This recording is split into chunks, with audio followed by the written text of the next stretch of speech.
নমস্কাৰ আপোনালোক সকলোকে এছাম কম্পিটিটিভ এক্সাম ইউটিউব চেনেলটোলৈ স্বাগতম জনাইছোঁ।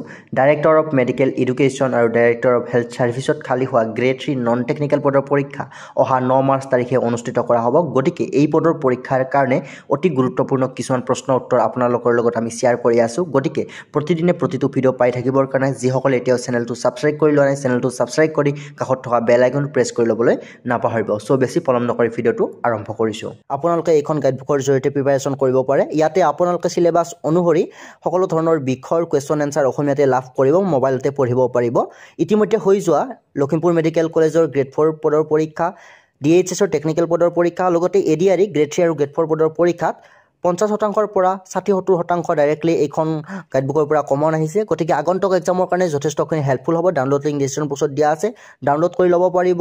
এইখন গাইডবুকত আপোনালোকে অসমীয়াতে 10,000 কুৱেশ্যন এনসাৰ লাভ কৰিব। যদি আপোনালোকে এইখিনি কুৱেশ্যন এনসাৰ ভালদৰে প্ৰেক্টিছ কৰে আপোনালোকৰ কাৰণে সাফিচিয়েণ্ট হ'ব। চ' ভিডিঅ'টো আৰম্ভ কৰাৰ আগমুহূৰ্তত আপোনালোকে ডাউনলোড কৰি ল'ব পাৰে, ডাউনলোড লিংক ডিছক্ৰিপশ্যন বক্সত দিয়া আছে। চ' পলম নকৰি ভিডিঅ'টো আৰম্ভ কৰিছোঁ। চ' প্ৰথম কুৱেশ্যনটো দিয়া আছে, দেহত আইৰণৰ অভাৱ হ'লে কি ৰোগ হ'ব পাৰে? চ' ইয়াৰ কাৰেক্ট এনসাৰ অপশ্যন ক হ'ব, এনিমিয়া ৰোগ হ'ব পাৰে দেহত আইৰণৰ অভাৱ হ'লে। চ' তাৰ পিছৰ কুৱেশ্যনটো দিয়া আছে, আয়ডিনৰ অভাৱত কি ৰোগ হয়? গৰল, কুকুৰীকণা, ডায়েৰিয়া। চ' শুদ্ধ উত্তৰ অপশ্যন ক, গৰল ৰোগ হয় আয়ডিনৰ অভাৱত। তাৰ পিছৰ কুৱেশ্যনটো দিয়া আছে, এজন সুস্থ মানুহে দৈনিক কিমান লিটাৰ পানী খাব লাগে? 10 লিটাৰ, 2.7 লিটাৰ, 5.4 লিটাৰ। চ' কাৰেক্ট এনসাৰ অপশ্যন খ, 2.7 লিটাৰ পানী খাব লাগে এজন সুস্থ মানুহে। তাৰ পিছৰ কুৱেশ্যনটো আছে, বসন্ত ৰোগৰ বীজাণুৰ নাম কি? Varicella zoster virus, rabies virus, vibrio' cholerae. So' correct answer option ক, ভেৰিচিলা জষ্টাৰ ভাইৰাছ হৈছে বসন্ত ৰোগৰ বীজাণুৰ নাম। তাৰ পিছৰ কুৱেশ্যনটো দিয়া আছে, জলাতংক ৰোগৰ বীজাণুৰ নাম কি? চ' ইয়াৰ কাৰেক্ট এনসাৰ অপশ্যন খ হ'ব, ৰেবিজ ভাইৰাছ হৈছে জলাতংক ৰোগৰ বীজাণুৰ নাম। তাৰ পিছৰ কুৱেশ্যনটো আছে, কলেৰা ৰোগৰ বীজাণুৰ নাম কি? চ' অপশ্যনসমূহৰ পৰা কাৰেক্ট এনসাৰ অপশ্যন খ হ'ব, ভিব্ৰিঅ' কলেৰি হৈছে কলেৰা ৰোগৰ বীজাণুৰ নাম।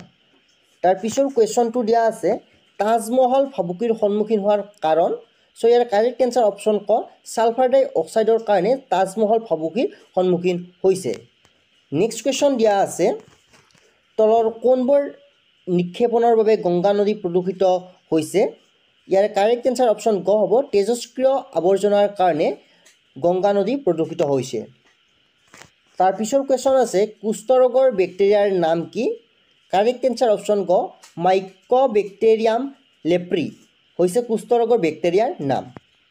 তাৰ পিছৰ কুৱেশ্যনটো দিয়া আছে, মেলেৰিয়া ৰোগৰ বীজাণুৰ নাম কি? ইয়াৰে কাৰেক্ট এনসাৰ অপশ্যন গ, প্লাজমডিয়াম হৈছে মেলেৰিয়া ৰোগৰ বীজাণুৰ নাম। চ' নেক্সট কুৱেশ্যন আছে, এমিবিক গ্ৰহণীৰ বীজাণুৰ নাম কি?